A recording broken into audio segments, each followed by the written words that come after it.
morning comes from the Gospel according to Luke. It's found printed in your pew Bibles on page 1628. It's Luke chapter 18, verses 9 through 14. The parable of the Pharisee and the tax collector. To some who were confident of their own righteousness and looked down on everybody else, Jesus told this parable. Two men went up to the temple to pray, one a Pharisee and the other a tax collector. The Pharisee stood up and prayed about himself, "God, I thank you that I am not like other men, robbers, evildoers, adulterers, or even that tax collector. I fast twice a week and give a tenth of all I get." But the tax collector stood at a distance. He would not even look up to heaven, but beat his breast and said, "God, have mercy on me, a sinner."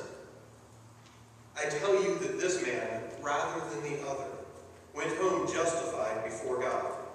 For everyone who exalts himself will be humbled, and he who humbles himself will be exalted.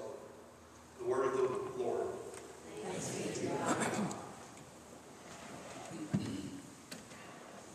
I'd like to do another survey real quick, if that's okay.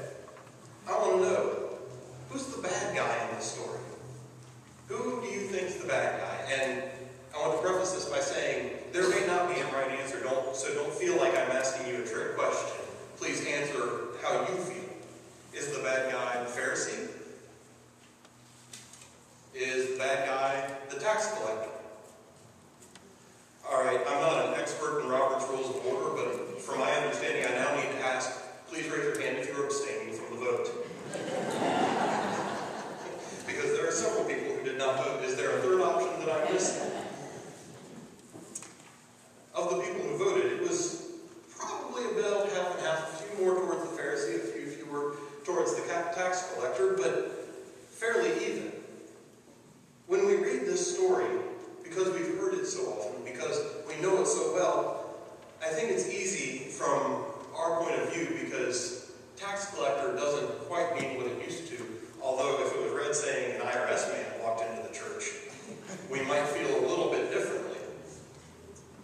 But tax collector doesn't mean quite what it used to. And Pharisee to us, if we hear the word Pharisee or Sadducee or teacher of the law in the scriptures, then we immediately go, found him, that's the bad guy, I got this. Because so often they are painted in a negative light. But let's take a moment and reframe this picture so that we can hear it from the ears of Jesus' audience. I want to tell you the story of the Pharisee and the tax collector. I want to tell you who they are. You see, the Pharisee, after praying his prayer, went home. He spent time in prayer. He spent time with his family. He was a teacher of the law. He instructed people on how to be closer to God, on how to live the life that God wanted them to. The Pharisee fasted twice a week, and he followed the law to a T. He followed what he was told to do, and he instructed others to do the same. Prayer, fasting, tithing. He certainly didn't do work on the Sabbath. He was a good man. According to the law, he had lived rightly. Now, on the other hand, the tax collector went home. And the very next day, the tax collector went into town to collect taxes. And from the folks that he went to, he didn't just collect for the Roman Empire, which was the enemy of Israel. He was not just in service of the enemy, not just a traitor. He collected more than Rome told him to, so that he could line his pockets. He spoke rightly when he said, "I'm a sinner." The tax collector had made his living, had made his life off of other people, off of collecting more than he was owed, collecting more than he was supposed to, just so he could live a little bit easier. He made life harder on others. Now who's the good man and who's the bad man? The lesson that we need to know before the lesson of the parable is the lines are not so easily drawn between good and bad. In Jesus' parables, in Jesus' stories, in in Jesus' teachings, the good and bad shifts very regularly. But from our very human point of view, the good man and the bad man, if we didn't have this parable, if we didn't have exactly what had happened in the temple, are the opposite of the way we traditionally understand it. The Pharisee does everything he's supposed to do and tries to lead people to God. The tax collector takes advantage of people, lines his pocket, and works for the end. It's a hard lesson to get around, especially since now we have to ask ourselves, wait, if that's the truth, how can Jesus say that the tax collector is the one who went away justified? How can Jesus say that the Pharisee is not justified? He's right. Thank goodness he's not like that tax collector. If everybody was like that tax collector, we'd be constantly at war in tribes, and as individuals, we'd be constantly stealing, not trusting anyone, not loving anyone. Thank goodness he's not a sinner, an evildoer, an adulterer. Thank goodness he's none of those things. And he does right. He gives 10%. He fasts twice a week. So why? Why is the tax collector the one who's justified when the Pharisee has done well? The tax collector simply brings himself to God. Simply says, God have mercy on me, a sinner. Now, I will admit I've made up the rest of the story a little bit about the tax collector so that we can see who he really was before that. But we don't know what happens to the tax collector after that. We don't know what happens to the Pharisee after that moment. But in that moment, the tax collector is himself. In that moment, the tax collector comes before God and identifies himself as he is. Whereas the Pharisee comes forward and identifies himself by who he is not, who he is better than, who he has done more than. The Pharisee is not there to say, God, here I am, as only I am. He says, thank you, God, that I'm not like that person, and that person, and that person. He builds himself up. He lifts himself up on the backs of others. What does that sound like? To me, it sounds like just about everybody else in the world. How often do we in our lives say, well, I may not be perfect, but I'm doing better than so-and-so over there. I may not have done that exactly right, but did better than you did. In Tom's story this morning, in Tom's lesson this morning for the children, I may not have hit 500, but I hit 400, you only hit 300. Or, my hairdo is better than Jamie's, to use Tom's exact words. How often in our lives do we compare ourselves? Do we say, just to make ourselves feel a little bit better, at least I'm not that person?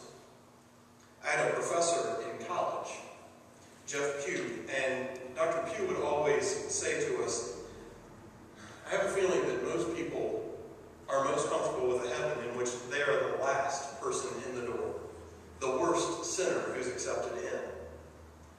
And that's what this understanding is all about. God can forgive me, but anything worse than what I've done, God can't forgive that. Makes us feel a little bit better about ourselves because we're just barely in, and because we need somebody else to lift us up. The real problem with what the Pharisee is doing is he is building himself up on the backs of others. And it's not just bad for the Pharisee. It is bad for all people. Because it teaches us that in order to be good enough for God, in order to be justified, somebody else has to be unjustified. Somebody else has to be below us. We have to stand on someone else's back, and that means someone doesn't make it in the club. That means someone is not welcome in God's family. That means that someone is not good enough.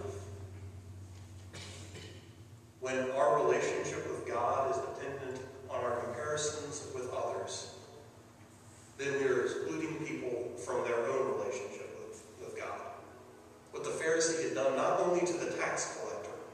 certainly to his followers as well, is convince them that there are haves and there are have-nots. There are those who are going to get in, and there are those who are not. What the tax collector does, and what we are called to learn from, is the tax collector comes, brings simply himself and his relationship with God. He simply lives in God. Doesn't make him perfect. Doesn't make what he does right. It doesn't justify his evil actions before this moment and any that come after this moment. But the thing that we know as Christians is we're never perfect. We're never exactly right. But we are called to be in relationship with God.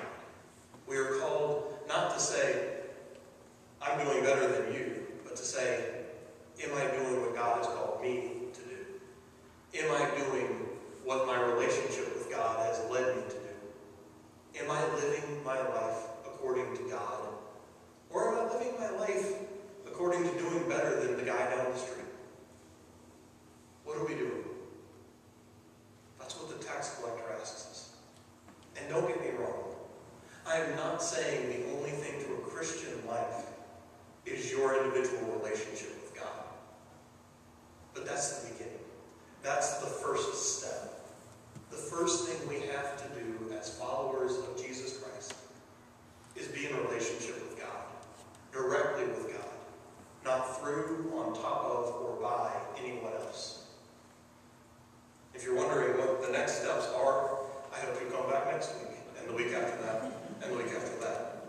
The sermon series that's coming up is going to discuss many of those things, and it's going to take us into the beginning of Advent as we talk about our relationship with God. So I hope you'll come back and hear more about what the next steps are. But today we present ourselves to God. We say, here I am, all of me, good, bad, and in between. Here I am, Lord. We're singing for our invitation hymn this morning, just as I am without one plea. We are presenting ourselves to God just as we are. And if there is anyone here today who has not before presented themselves to God just as they are, and made a profession of faith in Jesus Christ who brings us into relationship with God, we invite you to come forward and make that profession of faith. If there's anyone here today who would like to join together with this body as we learn to be better disciples of Christ, we invite you to come forward and join with us. And if there's anyone here today who would like to rededicate their lives to Christ, who would like to say, God, I have been living in comparison to others for too long. It's time to live with you. We invite you to come forward and do so as we stand and sing our hymn of invitation, number 339, Just As I